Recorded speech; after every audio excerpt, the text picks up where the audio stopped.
Hey, welcome to a special edition of Blue Jay Banner. I'm Tim Kruger. Joining me now is assistant head coach Al Huss. Hi, coach. Tim, how are you? Great. I guess officially, unofficially, we'll welcome you back to Omaha. I first just kind of want to go back to High Point because I think that this is just such a great story, and I know you and I've communicated through the last couple of years about it. But you know, speak a little bit about you going into High Point and you had success. You won the conference tournament, went to the NCAA tournament just in a 2 year span. What kind of things did you do to turn that around so quickly? I mean, what do you think the one or two key things were that happened or that you initiated that helped, get the ball rolling?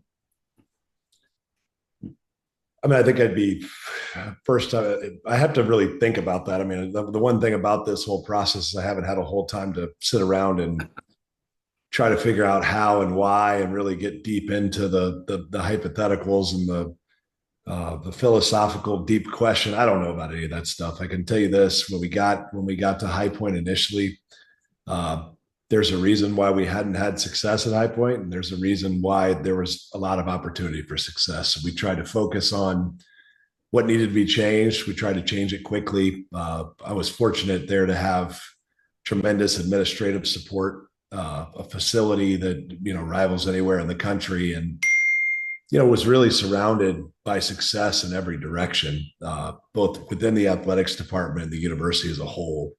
And I think when all those things are present, it's the place is ripe for success if you can get to the root cause of why things weren't going the way they needed to go. And so I think we were able to pretty quickly assess those things. We were able to upgrade the talent quickly. And then we have a sign on my wall in my office there that says CEO, which doesn't stand for Chief Executive Officer. It stands for change equals opportunity. We're in these tumultuous times in college athletics, but for people that can sit back, analyze the situation, and find value, and just capitalize on the change, I think there was opportunity, and there was opportunity available quickly, and I think we were able to do just that. Yeah. You brought it up, and I wanted to touch on it too. Your president, I mean, you told me he was the reason you took the job, right? And he was so supportive of your program, and I know he was so thrilled with the success. And I can't, I mean, he was off the charts at your introductory press conference. I can't imagine what he was when you guys made the NCAA tournament. But I know that had to be a difficult conversation when you had with him leaving and coming to Creighton, back to Creighton. Yeah, I mean, obviously I'm very supportive of the not only the opportunity but the support along the way from all of my bosses. But Nito Cabane, for those of you that are watching this that don't know, is this dynamic a leader. Um, take sports, business, whatever out of it. He's a dynamic leader that just sees life through a different lens than most. And his support, his vision for this university, or for that university, and for our basketball program at High Point, the athletics department at High Point, is really difficult to explain in a couple of minutes. It's more something you have to live and experience firsthand to really appreciate the value. So, uh, forget just the basketball piece. We've learned a lot about life and about just finding unique and different ways to look at things and having the courage to do so. Taking those lessons away from my experience at High Point, I hope will serve me well as I move forward in my career. I'm sure it will. And speaking of that, so when you first started discussions, I'm sure that was part of it when your thought process, but getting a chance to come back here to Creighton to eventually be the head coach, I mean, just probably when you got into coaching, was that kind of like you looked out in the horizon and thought, man, someday that would be awesome. When I got into coaching, I was trying to figure out how to put an effective press break in for a freshman basketball team to get rid of it. So to think that we were going to somehow turn that into not only a full time vocation, but at the Division I level and at my alma mater, like that was so far beyond any of my thoughts. It was really something I did for a hobby. It's something I did for free, or as my wife would tell you, at a net loss most years. By the time you end up driving kids around and paying for McDonald's when they got the sad face and they're not eating. That's freshman basketball, and that's what I was doing in those days. Well, this has got to be like this is a unique situation too for you because the coaching world, you move, you change jobs, you go up the ladder, you go down the ladder, what have you. To come back to a place that you're so familiar with, that's just got to be an unbelievable bonus in this whole situation. Yeah, I mean, we love Omaha. It's been good to my family. It's been good to me personally. Creighton in particular, and the community is just, it's as close to home as two nomads have. And my wife and I are both that. She grew up in a military background. My dad was in ag business, and we moved to all different types of places. So we both found Omaha and found Omaha to be a home when we were at Creighton. And so it's a homecoming for us. So we're extremely excited about being back and just about the possibilities moving forward. Yeah. So we got a question over from BlueJayBanner.com. Somebody wanted to know, so what is your role? And I'll kind of preface it this way. I know when you were here before, you were kind of, I think, in charge of the offense. I know some people, they're over max coaching tenure here. First of all, it was like one coach would have the scout for this team, and then the next team, and the next team, and so forth. Then it kind of morphed into an offense. Somebody was more responsible for offense, more responsible for defense. Somebody else had the thing. You all get together, you discuss it. I know people use the word offensive coordinator in the media here, and that's really, I feel, not accurate because you think offensive coordinator, you think football, where the offensive coordinator designs everything, but what when you talk coach, man, what's going to be your role when starting out like this season? What are you looking to do? Yeah, I think that's where it is. We'll go back into the coordinator system, and I tell people I'm like when you work for Mac in that role, you're kind of like I'm a Chiefs fan, so it's kind of like when you're the offensive coordinator working for Andy Reid. You got the best offensive mind in the game. Great analogy there. You're a couple chairs away from the best offensive mind in the game. So you try to add value here and there, but at the end of the day, Mac is in charge of the offense.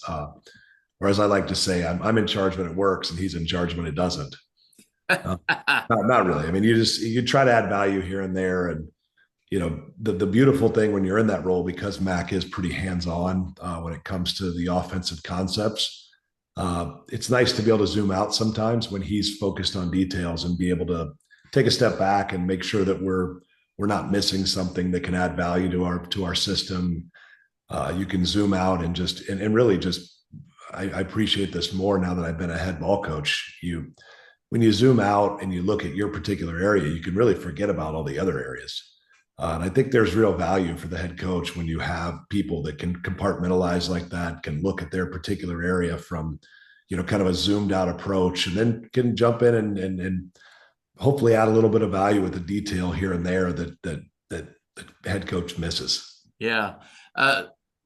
Going to the number of practices I went just these last 2 years, it's incredible the amount of detail Mac has, though, isn't it? I mean, he'll stop a play and it'll just be like, wow, it was just a move, a turn of a foot, or something like that on a screen, and he's always so detailed. And the other thing I think that sticks out if you go to a practice is how intense Mac is, man. He starts that practice and he's wandering around the court, man. He's focused on what's going on. Yeah, I mean, I think my appreciation for Coach Mack as I move away, just like anything in life, when you're up close and you see it day in and day out, you maybe aren't able to appreciate just how great what you have is. When you take a step back and you go and you start having to fight many of the battles that he's fought and won at Creighton and other places, you just realize how dynamic he is in so many areas. And his ability to lead, his ability to keep a group together, and as you said, his detail with not only just the internal system that we use on both sides of the basketball at Creighton, but also his ability to listen to all when it comes to constructing a game plan, but then extract the important details from each person's take and craft them into an effective game plan. And then let's be honest, like he has the balls at the end of the day to try some pretty out of the box things especially when it comes to the defensive side of the basketball. And I can tell you, like, when you're an assistant and you're suggesting those things, it's cute. But when you are actually sitting in the big chair and it's on you if you lose, having the guts to be able to pull something like that off, and execute it and stick with it when it doesn't work exactly as planned initially.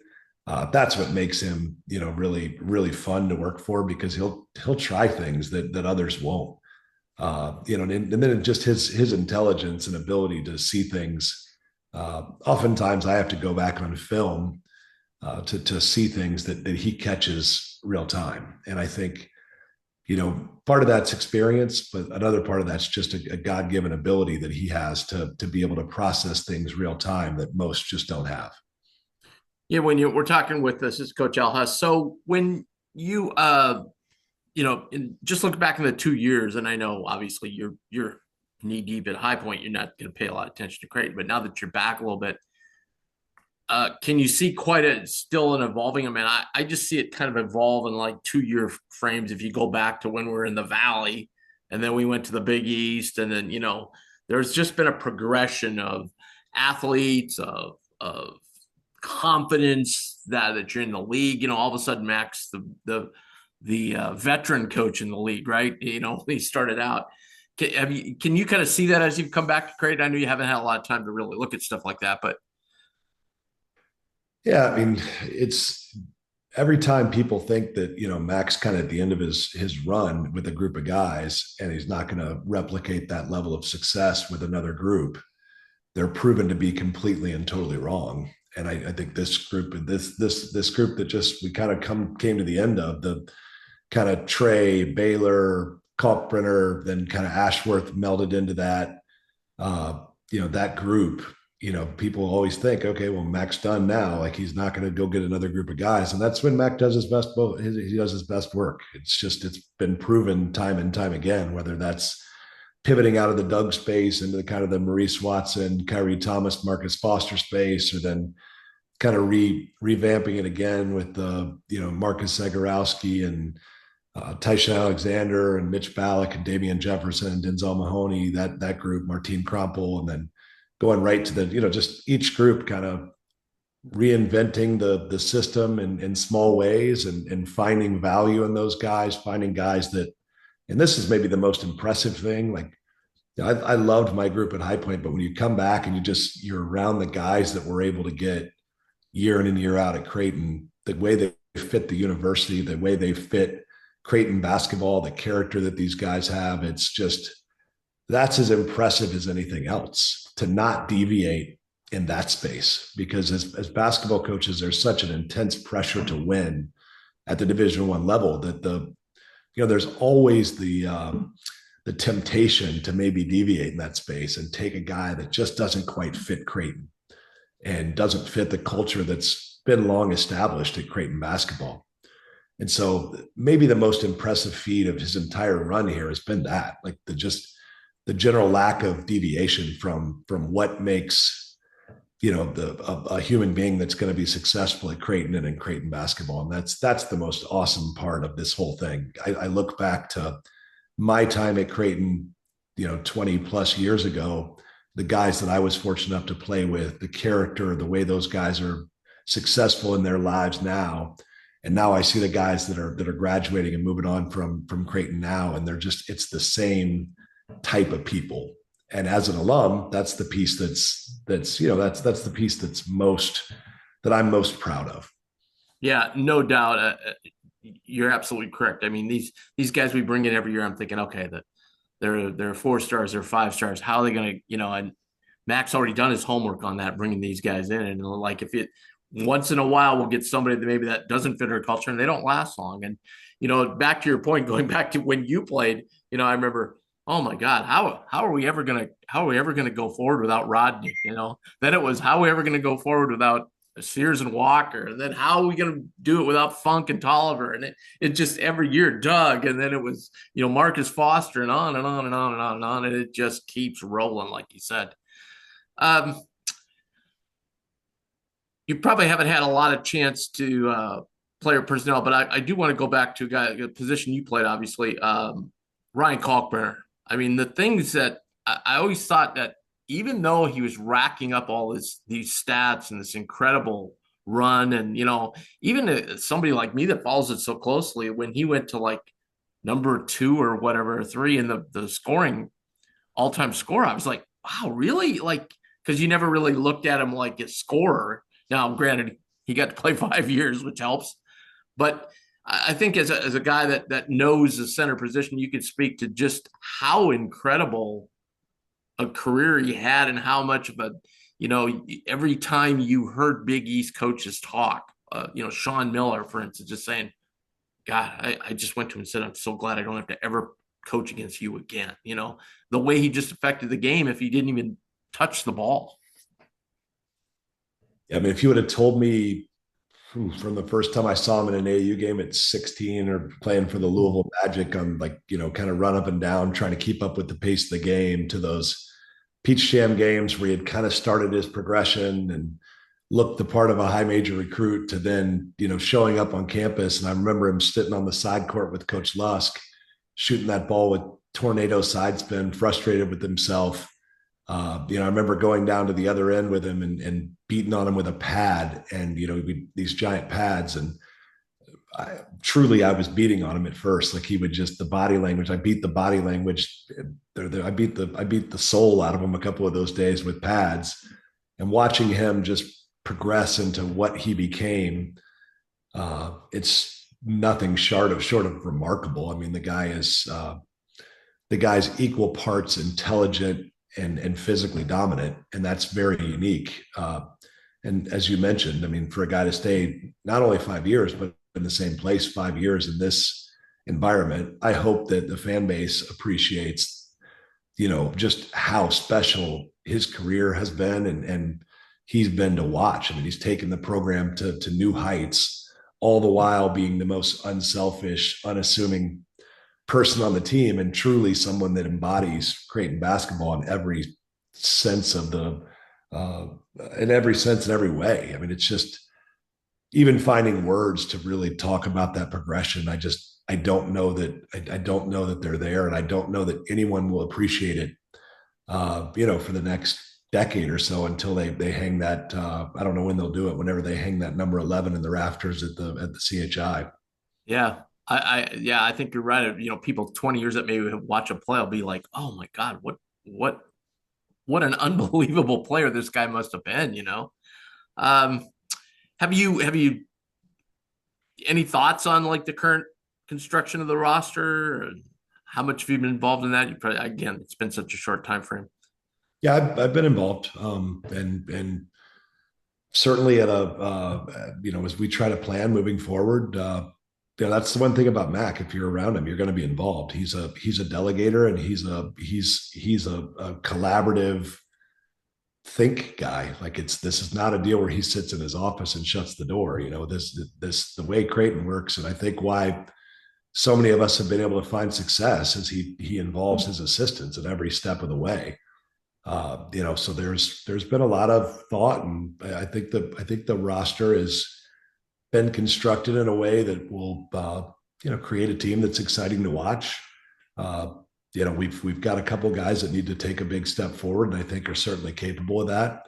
The handful of guys we've had on campus, I've been present and involved in some workouts. It's been fun to kind of reconnect with Isaac and Jason and Jackson and those guys that I knew a little bit. And I think you're going to be really excited to see how these guys are going to improve. I think they're poised for a huge summer, and I think everyone knows we've got some really neat pieces coming in.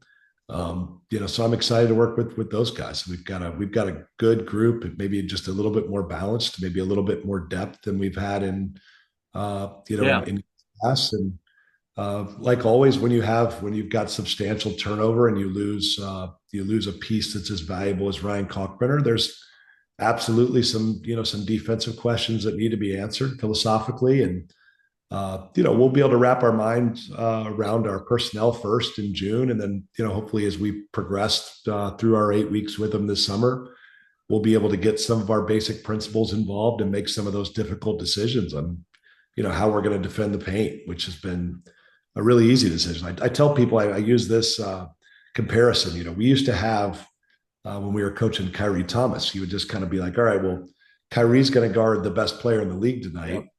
Uh, we're going to give him no help. We're going to be put him on an island over there by himself, and he's going to hold him to a season low. And that was a heck of a way to start your defensive plan. And people, we move on, and we end up winning the Big East championship when he leaves with guys that weren't as capable defensively. And so, Mac came up with a new plan, and people say, "Oh yeah, well, Kalkbrenner came in right away," and that's a little bit true. But Christian Bishop was the anchor of that first defense that was a Yep. top 30 defense, and so I genuinely believe that we'll come up with an effective plan. It's going to have to be different in some spaces, and even offensively, he was such an anchor. And if you look at those after timeout situations, especially the last 2 years, they've been largely devoted to getting Kalkbrenner an angle finish, at the rim. And Owen Freeman is tremendous, but he's a different basketball player. He's better in pockets. He's better, a little further from the basket. He drives the basketball. He scores it in a traditional sense on the block. And so we've got a completely different kind of front line look, and a new weapon that's different. And then of course we've always kind of had good guards, and I think we've got a whole stable of them now. Yeah, speak to one player though, because I know he was a freshman last year. Obviously started a ton of games, ton of upside. And that's Jackson McAndrew. I think he's a guy that could really burst on the scene as far as Big East overall this year. Yeah, Jackson, it's been fun to watch him because he's really improved his strength, and he doesn't quite understand how much he has now. He had a play the other day where he caught the ball on the left wing in practice and drove it hard to the middle, and Jemiah was trying to guard him, and he just bodied Jemiah right to the rim, and it kind of surprised him. He almost had a surprised look on his face. Jumped up, dropped it in right at point blank range for a little dunk, and it was funny to watch his kind of confidence and like he's like, whoa, I think surprised everybody in the gym, but most notably himself. And it's fun watching that, that piece of it. Obviously, everyone knows he's an elite shooter of the basketball with range and quickness, and his ability to get that off in tight spaces and his length is difficult to miss. But, as he starts to add some of those things, his ability to drive the basketball, his ability to post up smaller defenders when they decide to go smaller on him, his ability to move off ball and reject some off ball screens and end up finishing around the basket, and then just to attack and exploit closeouts against certain defenders. I think you're going to see a guy that's a much more complete basketball player. Not that he wasn't last year. He just, number one, didn't have opportunity because some of those other guys had the basketball in their hands more. And number two, he just probably wasn't quite physically strong enough to Right. capitalize on the skill level at that point. But he's made a huge jump. He'll continue to do that, and I think everyone will be excited to watch what he looks like come next season. It's funny you mentioned that because I remember the time he first finished, because most of the time, his deal was, he's an elite shooter, and that was the thing. First time he finished in traffic at the rim, in a Big East game, you talk about that look on your face. He kind of had that look on his face. Oh wow, I can do this. I can't finish because people were saying, "Hey, you're 6'10. You can get down there and mix it up."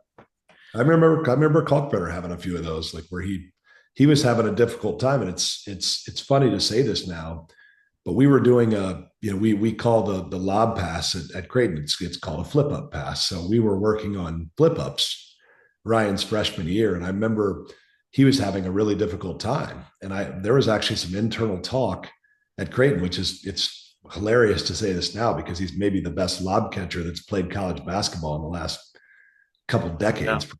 And he's finished so many of them, but there was some talk internally on the staff as to whether he would ever be able to get to the point where he could be a lob catcher because Christian Bishop was so elite at it. Martin Krompel, Justin Patton, even Jake Epperson, like there were so many of those guys who were just such elite lob catchers. But we had some discussion internally whether maybe we weren't putting him in position to best utilize his abilities. And then I remember a very similar moment, kind of after his freshman year, and I remember if it was a spring workout or a summer workout, but I remember he caught one kind of in traffic on about three guys, kind of sat on the rim, and Ryan's a quiet guy, but he kind of sat on the rim and it had like a little bit of a baby yell come out of his mouth. And it was like, he had a similar moment. It was like, whoa, I could do this. And, the funny thing is watching guys do that, realize they can do it, and then go, okay, well, let's go ahead and replicate that. That was pretty fun. And I'm similar. I'm guessing that Jackson will have some many similar moments here this coming summer as he just continues to add strength. Hey, I want to talk a little bit about NIL because, when you were here before, I remember having a lot of conversations with you about NIL because you were kind of one in the forefront of getting this whole thing going at Creighton. Now that you've come back, it's probably probably nice to see what that baby that you started with, what it's grown to. Yeah, the NIL piece. I'm not right often, but I had a good feeling when I heard the initial discussions prior to the laws even coming fully into effect.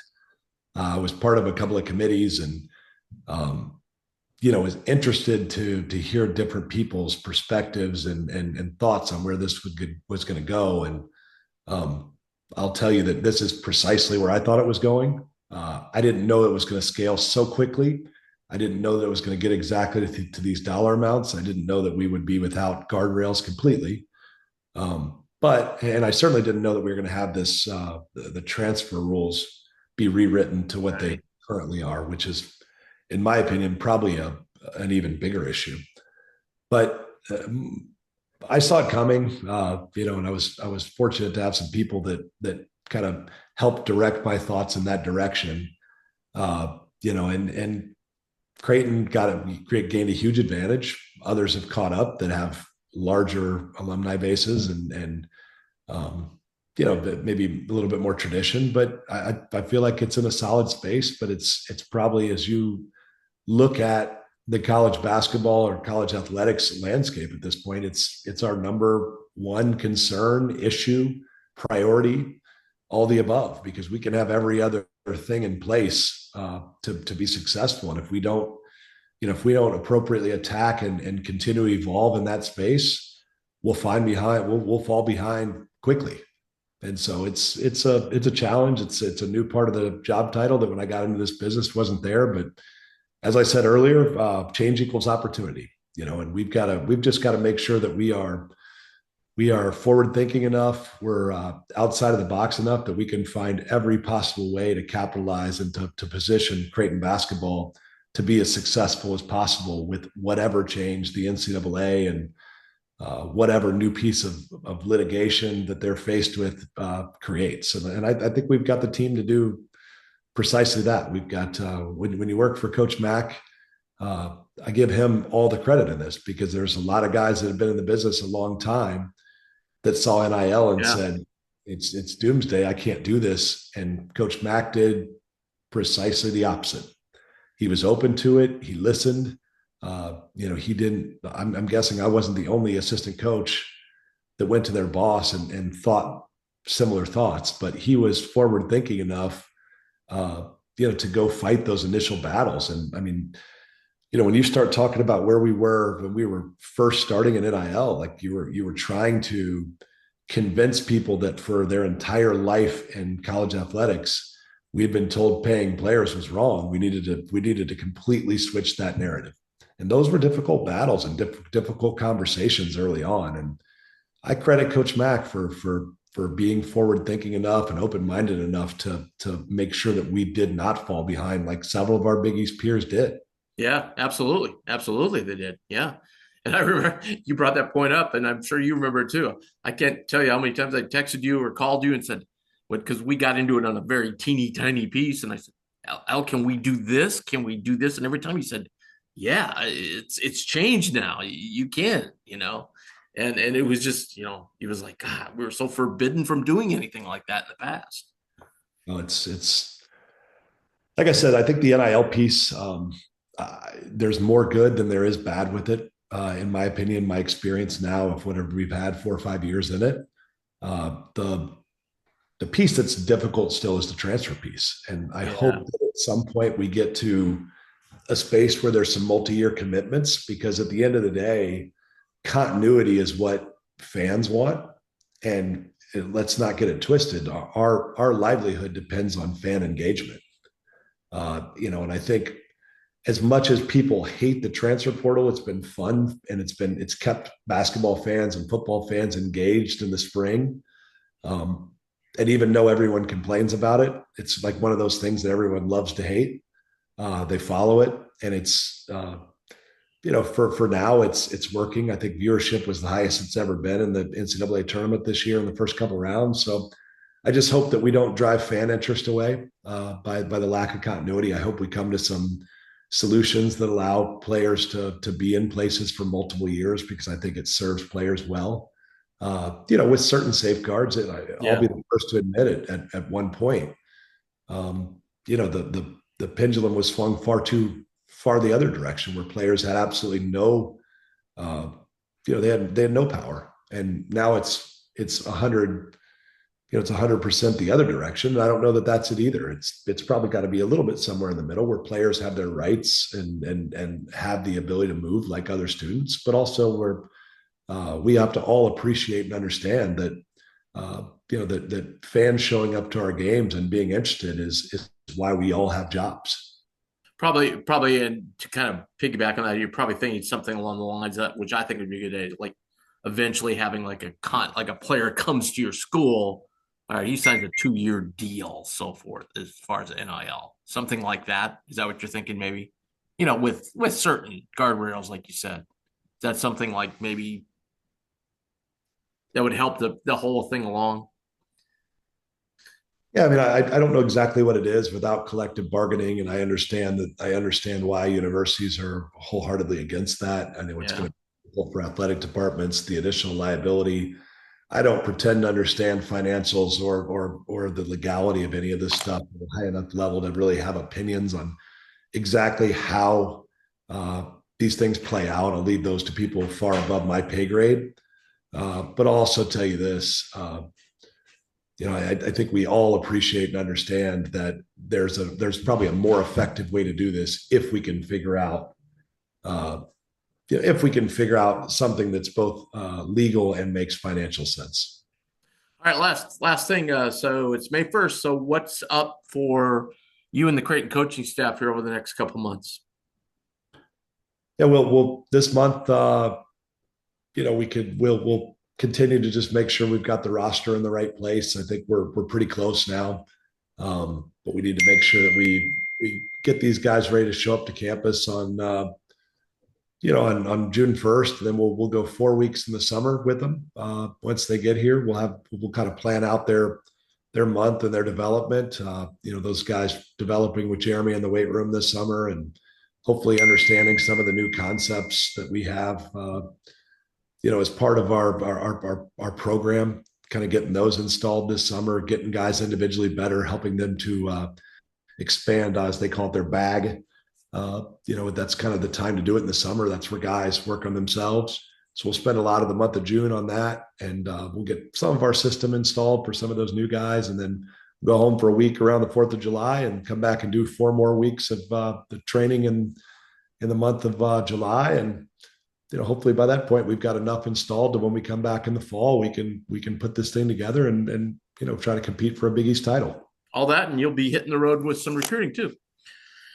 Yeah, I mean the what's lost in all this is the high school recruiting still incredibly important. Yeah. You look at the data, and the best players on the best teams are guys that are there for multiple years. And you look at the teams that are really good, they are building through high school players. They're building through multiple year transfers. The one and done guys are great to plug a hole, and we'll have one here and there for certain. But we've got to have guys to be the program we want to be at Creighton. We've got to figure out some way to keep continuity as kind of a major point, major part of our program. Yeah, And so absolutely. we'll continue to hit those high school guys. We'll go out to some high schools in June. We'll go see some club stuff in July, and we'll certainly hit the international stuff in July and August. And hopefully we come back with some guys in this next recruiting class, that makes sense and help move our organization forward. Coach, it's so awesome having you back. Thanks for doing this. Really appreciate it. And we'll be in touch. Thrilled to be here. Thanks for having me, Tim. All right, you bet, Coach. Thank you.